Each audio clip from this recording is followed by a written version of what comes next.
Welcome to another episode of Bent Not Broken.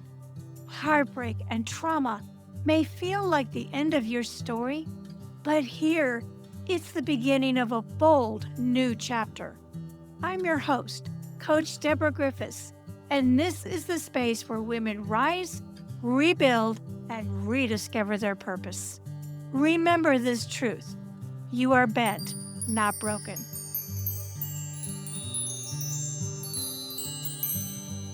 Most people think getting fired at 63 is the beginning of the end. And for David Nassif, it became the beginning of everything. After spending nearly 40 years building a career, David suddenly found himself unemployed, staring at a terrifying reality. Despite decades of hard work, he was on track to run out of money by retirement age. The odds were against him. The timeline seemed impossible, and many people would have quietly accepted defeat. But David refused to believe his story was over. And by age 69, he had transformed his financial future, becoming a self-made millionaire. Today, David is a #1 Amazon hot new release author whose message is resonating with people of all ages who secretly wonder, is it too late for me to start over? Welcome to Bent Not Broken, David. Thank you, Deborah. I'm thrilled to be here with you today. Great, let's get started. Okay. So you were fired at 63 after nearly 40 years in your career. What was going through your mind in that moment when you heard those words? Well, like you said, I was 40-year career, but at 18 years with that particular company. When they told me I was no longer needed, I tell you, at first I was numb. I didn't believe it almost. But then I just wouldn't wish that day on anybody. When I did the math, it was brutal. If we drained all of our savings and all of our retirement, we were scheduled to be broke by 65. When most people are sitting back saying, okay, it's time to enjoy life, we'd be like, I don't know where we'd be. And I'm thinking, at this point, who's going to hire me at my age? But, Deborah, that wasn't even the hard part. I mean, it was very hard, but the hardest part was driving home thinking, how am I going to tell my wife, Mary? We had been married at that point 30 years, and she did not deserve the mess I just threw our life into. Anyways, after a couple months of dead-end job searching, and my heart wasn't in it. I no longer wanted any more corporate life. Couldn't think about it, but I had to keep a roof over my head. I had to put food on the table. I needed to do something. So I'm sending out these resumes. I'm doing interviews, and I'm telling you, the people I'm talking to, I mean, they were very polite and professional, but they basically said in so many words, David, the company that fired you did the right thing because you're of no value anymore to us either. It's like, what are you going to do? So, anyways, I decided to take a huge risk. And I went to work as an independent sales agent on straight commission, no salary, no safety net, no benefits. The first months were brutal, cold call after cold call, constant rejection, rookie mistakes. I heard so many no's. But, Deborah, as I reflect back on that experience, and at the time it was very difficult, but I honestly believe all that rejection, all that resistance I was getting was necessary for me to build the mental muscles I needed to punch through that dark period of my life. After 10 months of grinding, I had an incredible milestone. I was suddenly making more money than my good paying corporate salary. And for a brief moment, I thought, we made it. But then I realized we didn't make nothing because I've been making decent money my whole career. And look where it got me, on the verge of financial collapse. I said, I need to learn how to invest. I need to learn how to build wealth. And I didn't have time for a bunch of investment theories and people trying to make commission check off me. So I dove in myself. I read 21 books, listened to 13 podcasts faithfully, read blogs, newsletters. Every time I got a good idea, I put it on this one piece of paper. I kept adding to the paper. Once the paper filled up, I says, okay, I can't go beyond one piece of paper because I want to keep it simple. So I would take the worst idea off and put a better one on. I kept refining it to a set it and forget it approach. 6 years later, at age 69, I did what I thought was impossible. From terrified of being broke to a 7-figure portfolio and real financial freedom. Deborah, I now know it is never too late to rewrite your story. Because if I can pull it off starting as late as 63, anybody can with the right direction. And I truly believe that. I'd like to go back to a couple of things that you said. A lot of people, especially in sales, hear that word no a lot, or even coaches who try to get clients, anybody who's trying to develop a business, we hear that word no, and it's N-O. And I recently came across a neat acronym for it, meaning next opportunity. So, not to take it so true to heart that you've been rejected, but change your mindset and change of it as thinking in terms of your next opportunities, just maybe the next call you Yeah. make. I like that. And I also have heard, and this is so true for me, no just means not right now. Because I've gone back to many people who said no to me. Multiple times they said no to me. And sometimes it was a fourth or fifth visit where they said, yeah, you're very persistent and I like what you're saying. Okay.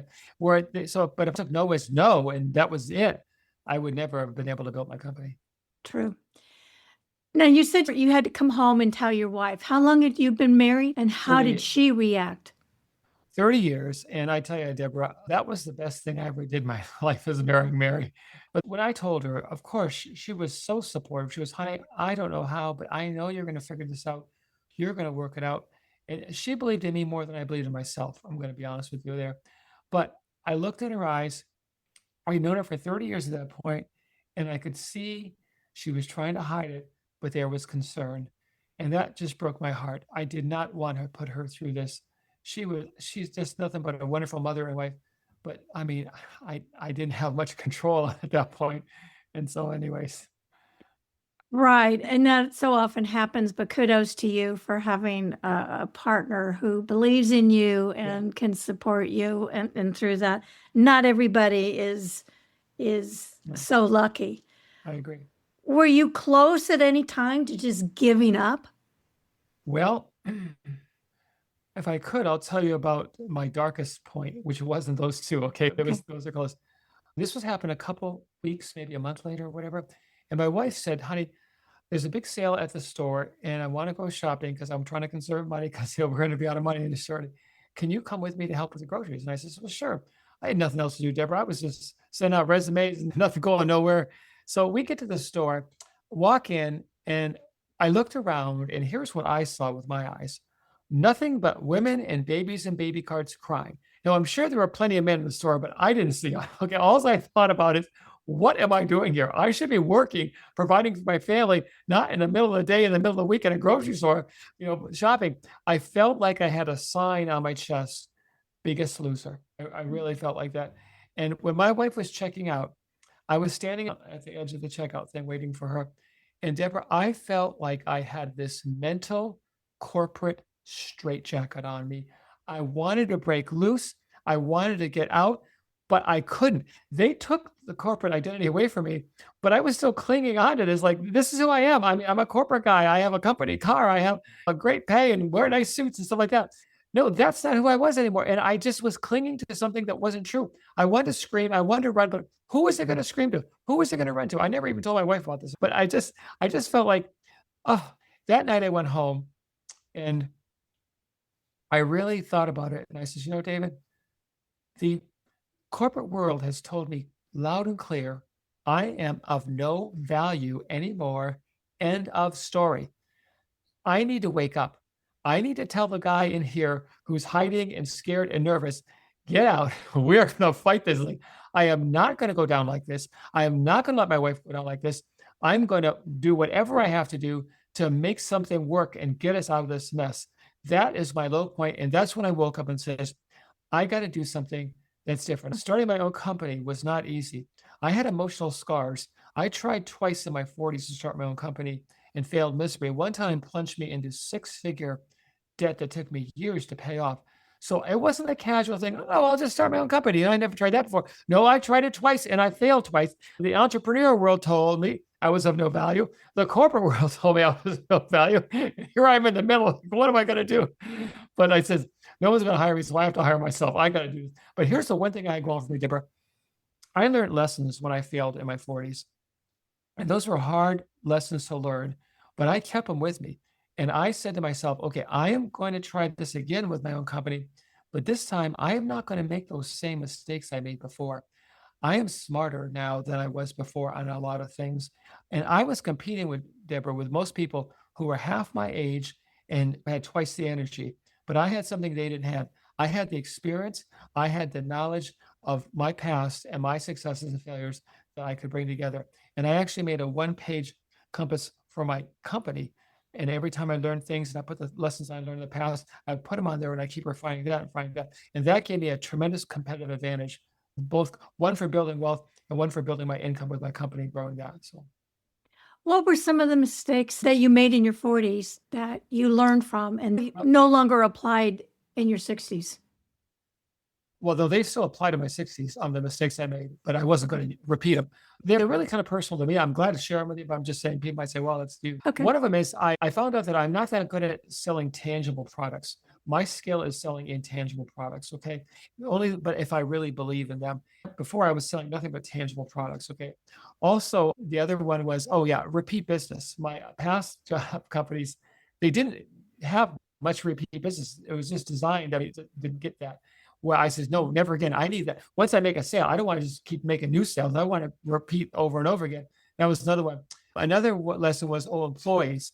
I'm not the kind of guy who likes to manage people. I mean, I really have my hands full managing myself throughout. So, and I was managing people back then. And the last thing was debt. When I plunged into a six-figure debt, it says, no more. I don't care what anyone says. I am not going into debt for a business ever again. And I did. So those four things I held true, and I did not violate them at all. Okay. You call yourself the Chihuahua in the junkyard dog fight. What does being the underdog teach us that success never can? The underdog helps you understand that whatever the obstacle is, you can overcome it with the right strategy, with the right mindset, kind of like a David and Goliath situation. And you don't have to fear. I mean, I'm not saying I didn't have fear. I did have fear, but I think courage is, it's not the absence of fear. It's the ability to act despite the fear. And that's what happened to me. I was afraid. Sure, I was. I was a corporate guy. I was a salesman in terms of going cold calling. I was afraid of rejection, all that kind of thing. But I did act anyways. And Deborah, after 9 years now of doing this, I can walk into any business and cold call them. I'm not bragging. I'm just being honest. I've inoculated myself from that kind of rejection. And I just walk in, and whether they say yes or no, I don't take it personal and whatever. And I've learned, I got my pitch down much better. And so I think being underdog is actually an advantage sometimes, at least what's for me, I think. You mentioned fear, and so many of my listeners are coming out of divorce or toxic relationships or some kind of trauma or transitions, and fear holds us back. And I think this is where you're referring to the being the underdog. And it takes a lot of tenacity. And Chihuahuas have tenacity They do. the grit to overcome and just like, okay, that dog may be bigger than me, but I can do this and move forward and succeed and learn from it. Yep. You know, your show is called Bent, Not Broken. I was very close to not qualifying for a show because I almost was broken. I really was. I came so close to being broken. But Me too. okay, good. So we're Me too. So are a lot of listeners, Yeah. As well. When you go through something major in your life, you feel like you're broken. Yeah. And it's overcoming that mindset. It's like, okay, just got a little bent. I'm not destroyed. I'm still standing. Here's another day. Let me make the most of it. Yeah. When I realized I was a failure for 40 years of building wealth because I made good money and I should have had wealth. And then I realized that the corporate world didn't want me anymore. And then I realized that I was a miserably failure at entrepreneur world. I really felt for a while like, am I broken? I mean, this is really, I mean, where do I turn? Who fails that much in life? I mean, I don't know many people. I have a whole list of failures. I'm not sure many people fail as much as I did. But anyways, it was all for the good. Those are all lessons that I was able to internalize and to put on a clear, like I call my compass. And so I had laser focus. I didn't repeat them, and I stayed on the right course. So let's talk a little bit about your one-page wealth compass that you created. Tell us a little bit about that and how it could help our listeners with their finances. I will. Can I first tell you the story that inspired it, and then it might make more sense to you? When I was going through the darkest period of that experience, I heard a true story that really was like a light bulb moment for me. I'll just share it briefly. Scientists at the Max Planck Institute did an experiment. They placed people in the center of a dense German forest, and they told them to walk in a straight line to the edge. Now, these were confident and capable people, but when the clouds covered the sun and they lost their point of reference, the GPS tracking they were wearing showed they were gradually starting to walk in circular motions. Some of them were actually ending up right back where they began. And yet each and every one of them, Deborah, was absolutely convinced they were walking in a perfectly straight line the entire time. That is my life story for 40 years. Working hard, making good money, thought I was doing the right kind of investing and building wealth, but ultimately just going in circles, ending up back where I started. That's when I told myself that story. Told me, I said, I need a compass, but not a metal compass like traveler shoes. I needed a one-page compass that would give me that 30,000-foot view so I don't go off on tangents, because I'm a big going off on a tangent person. And so I couldn't do that anymore. My runway was too short. It was more like a helicopter pad than a runway. I didn't have much time at all to keep making those same mistakes I'd been making. So what I did is I put them on a one piece of paper. I'll just show it to you. And I'm going to give it to all your listeners for free. I'm not here to pitch nothing or anything. Sure. But this is it. It's 2 columns. One is the 9 trail markers to financial independence. The other one is the 5 North Star principles. And it just tells me from the beginning to the end what to do. And this is what I distilled from the 21 books and the 13 podcasts and all the other things I was studying. Every book had a little nugget, a gold nugget, or a couple of it, but no one had the whole picture. I says, I got to bring this all together for me. I didn't write this to share with anybody. This was a private thing for me. But once I got through it, I said, I think I need to share this. I really do. It's so important. That's how it works. Basically, what I do is I have a 2-minute meeting with myself once a week. It's on the calendar, Fridays afternoons. And I just go through this with myself, and I look at where I'm at on my trail markers. I look at my North Star principles if I violate anything. And it just really helps me stay focused. Have you ever read a book, Deborah, and you've got a powerful idea that you say, this could change my life? And then 2 years later, you come across the idea again, you go, oh yeah, I forgot about that idea. I meant to do that. Well, when you're on a 2-minute meeting with yourself every week, you can't do that, because if you're still on step 3 and you aren't budging from that thing, after a couple of weeks, you say, hey, I think I got to do something here because I'm not moving anymore. And so it's kind of like a behavior modification method privately with yourself to keep you on that track. I remember once I had a meeting with myself, and I realized that week I had made an impulse purchase. Okay. And one of the rules is you have to wait 24 hours before you make an impulse purchase, because half the time, if you wait 24 hours, you realize I don't really need that. Anyways, I didn't do that. I just made the purchase. And so I caught myself. And so this is the nice thing, Deborah. Next week, I didn't do that again. Next week, I didn't do that. If I hadn't caught myself, who knows how many more impulse purchases? I could have made them a string of them. It could $10, $20, $50,000 after several years. Well, what this does, it protects you. It stops you from making those mistakes and catches it before they get expensive. So it keeps you on a path to building wealth. And what it is each one of these, someone says to me, David, this is like debt freedom, but you have a few sentences, but I need more help than just a couple of words here. Well, that's where this comes in. This is C chapter 4. And the book has a whole chapter on the debt freedom and the different ways to get out of debt. So this is like the 30,000-foot executive view. This is like the ground game. Take a right at the light, take a left at the stop sign. When you combine them, you get like laser-like clarity that few people have when it comes to the world of finance. And that's how it all comes together, if that makes sense. And for my listeners who are listening via audio, what's the name of your book? Oh, it's called the one page wealth compass. And they can get this free download of this PDF with all the secret sauce in it. I'm just giving it free. They go to onepagewealthcompass.com/free, and they can get it. And they'll also get my newsletter and get some tips and virtual coaching type things. Okay. And then they can order your book online too. Yeah, there's a link. They can either just go directly to Amazon or any bookstore they'd like to buy, or they can go and get the link on my site. Great. I'll put all of that in the show notes. Looking back now, do you think getting fired at age 63 was actually the turning point that forced you into the life you were meant to create? Absolutely. It was a gift, Deborah. I didn't feel like a gift at the time, but looking back on it now, it was the greatest gift of my career. I should send them a gift basket and a thank you card for firing me. I really should, because here's the honest truth, and it's embarrassing to admit this on your show, but I'm going to do it anyways. I knew 8 years before they fired me, I should have moved on. But who quits a job in their late 50s now, making amazing money, having all these great benefits with not a lot out there for a 50-something, late 50 person to get a job? I just didn't have the guts or courage. I wish I could tell you, Deborah, I told those people to take that job, and what? No, that wasn't me. And so I didn't have the courage to do that. And they gave me the gift doing it. I heard somebody say once that they were going through a dark period of their life, and the burden just seemed almost unbearable. And they had a prayer, and they says, please, God, relieve me of this burden. I don't know if I can handle it. And the response they got back in their mind was, I love you too much to deny you of this experience. And I am so grateful God loved me too much to dominate that experience because I was praying, please get me out of here. Please help me to solve this thing quickly or whatever. And he says, no, you have to go through this. You really do. I am a stronger person. I am a happier person. I am a better person. I'm a more giving person than I ever was as with that corporate straitjacket on. And it's for me, it was freeing. It was freeing in the most wonderful, blessed way I can think of. Isn't it ironic? You just mentioned that you were thinking about moving on, but were in essence afraid Yep. because everything was safe. Yep, exactly. And I guess it relates to what your show is about too, because I have known several women who have been in abusive marriages and they were afraid to leave them because who they don't have he had the money situation and they're trapped. And that's how I felt at that when I was at that grocery store. I felt trapped. I felt I couldn't escape.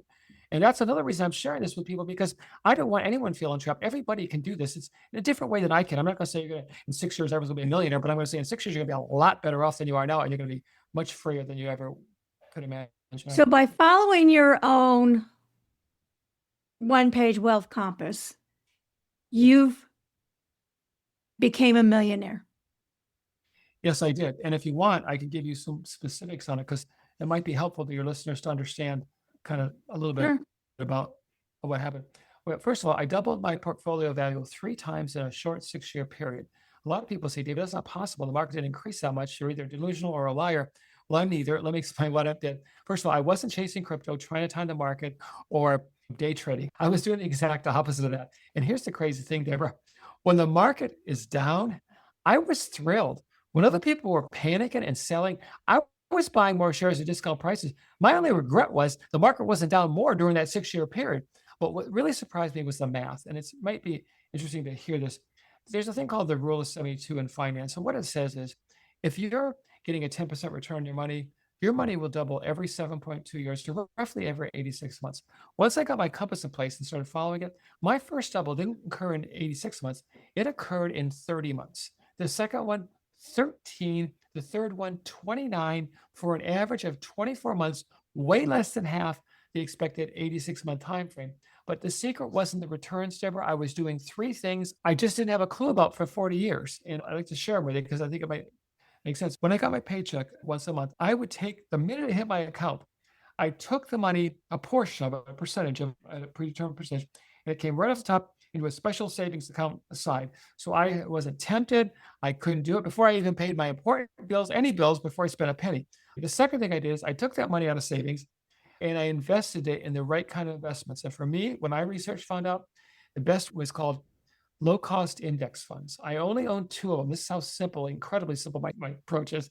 I own one where it owns a little tiny piece of every publicly traded stock in the United States, every company, and the other one, every publicly traded stock outside the United States. So, Deborah, I literally own every publicly traded stock on the planet. For me to go to zero, to go broke, the entire world economic system would have to collapse to nothing. And if that happens, we got bigger problems than money. Okay. So, in other words, I can sleep good at night because I don't want to be worried about Wall Street and what's happening. When you're that diversified, one company can go under, it's a little blip on the radar. It's like you got thousands of other companies. Okay. And the last thing I did was market volatility.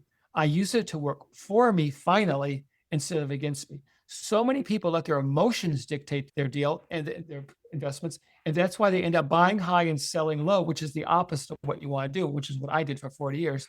Okay, once I figured it out, my emotions got put to the side and I had a system, I had a compass, and I just followed it. And I could care less what Wall Street was doing. Picture this, Deborah. Say you go to a department store and they have a big sale, 50% off sale. Do you ever go up to the clerk and say, hey, I don't want no 50% off. I want to, when's it going back to retail? I want to pay full retail for things. You would never do that. They think you were a crazy lady if you did that. Okay? But yet people do it all the time with the stock market. Oh, the market's down. I got to get out and get the cash. No, that's when you want to buy. It's on sale. For over 200 years, Deborah, every time the market has gone down, it has not only fully recovered, it has gone on to reach new heights. For me, 200 years of data I'm very comfortable with that. It's just changed my whole perspective on things. Bottom line is I was able to build my wealth twice as fast, but here's the important part, with half the risk compared to how I was doing it before or compared to how so many people are doing it today. And that's what made a big difference in my investing. Interesting. Thank you for sharing that. So if someone listening today feels scared, stuck, or ashamed because they think they're running out of time, what do you want them to remember about hearing your story? I want them to understand if you just start today, you will improve your situation. Okay. Will you be a millionaire in 6 years? I have no idea. I can't claim that. But will you be a lot better off in 6 years? You will, or 4 years, or 5 years, or even 1 year, you'll be better off. And what I'm saying is, stop worrying about, oh, I'm so far behind. Other people are so far ahead of me. I stopped worrying about what other people said that night after the grocery store scene, Deborah, because I didn't have the luxury of worrying about that anymore. I was in survival mode. And to this day, I don't care about flashy cars or fancy suits. I am comfortable. I love my life. It's wonderful. It's a very comfortable life. But what the Joneses do is nothing to do with me. I love the saying, comparison is the thief of joy. There's always people wealthier and less wealthy than you. So why worry about that? Why not just improve yourself? And that's what something like a compass will do for you. It will improve yourself. So next year from now, you can look back and say, man, I've made some real progress here. I kind of pat myself on the back. And then the next year, you even go more and you more. And so who cares about how much David makes or Deborah makes or the neighbor makes? It's you improving your situation. So it's not too late. It's never too late to improve. When's it too late to improve? Never. And it's never too late to start. Exactly. Exactly. All right, I'd like to turn this a little bit and do a quick lightning round. Whereas Sure. I'm going to ask you a question and you can just respond in 1 or 2 words, Sure. whatever comes right off the top of your head. Okay. What's one financial habit everyone should start today? Having some kind of guide, whether it's the compass I'm going to give you for free or your own thing, but don't just wing it. Winging it is really bad when it comes to money. And then emotions take over and then forget it. Biggest money mistake people make after 50. Well, I'll say it's the biggest mistake people make before or after 50, and that is tiny fees. They're like termites. Okay. You don't even notice them until your financial foundation crumbles. And that's what I would say. Okay. Coffee shop or homemade coffee? I don't drink coffee. Ah, I don't either. Okay. But if I did, I'd probably say homemade. Okay. One word that describes your journey from 63 to 69. Freedom. Freedom. Oh, I like that. What's harder, losing money or losing confidence? Oh boy, I would say losing confidence is harder. I really do. You can always get money back. You can always get confidence back too. I think confidence is harder. Best investment you ever made that wasn't financial? Well, marrying my wife, that's not an investment really, but I would say knowledge. Benjamin Franklin said the best investment you can make is knowledge, and I totally agree with that sentiment. He is a man of true wisdom. He has a lot of Yeah. good sayings. Yeah. He does. He does. Penny wise is a penny earned. I think that's Yeah, one of yeah. his too. I mean, so What's one thing you wish you understood about money in your 30s? oh, I wish I had even half my compass, just half of it. I don't care what half you give you, because I just was winging it. Here's the thing too. Making money and building wealth are separate things. I thought because I made good money most of my life that I was good at building wealth. And that was a false statement in my part. I didn't wake up until 63 when I was forced to wake up. But a lot of people who make good money don't realize that this is a whole separate skill set of building wealth. If you could give your 63-year-old self one sentence of advice, what would it be? By 63, okay, clear direction beats misdirected speed every time. For 40 years, I had misdirected speed. Once I got clear direction with my compass, it made the whole thing. So I'd say 63-year-old, get clear direction. Study, put it on a piece of paper. You don't have to call it a compass. Just do whatever you want to call it, but please do that. What does rich mean to you now? Rich means to me much more than money. It means freedom. It means to be able to design my day the way I want to design my day when I have to worry about anything. It means being able to give back, to go with my brother to St. Mary's Food Bank and volunteer there on a monthly thing. We have a little thing we do. Freedom means to go on a podcast like this and share my compass with people. Freedom means my son has joined my companies and I'm mentoring him. And it's that to me is real freedom. And finish this sentence. It is never too late to rewrite your story. I don't care how bad you think your story was. It's not too late. I would agree. David, this has been a fantastic discussion. Thank you so much for sharing your wisdom and your life with us. And I'll put everything in the show notes for our listeners. Thank you, Deborah. It's been a lot of fun. I appreciate it. Thank you for listening to today's episode of Bent, Not Broken. I hope that this episode reminded you that even through life's toughest moments, you are bent, not broken.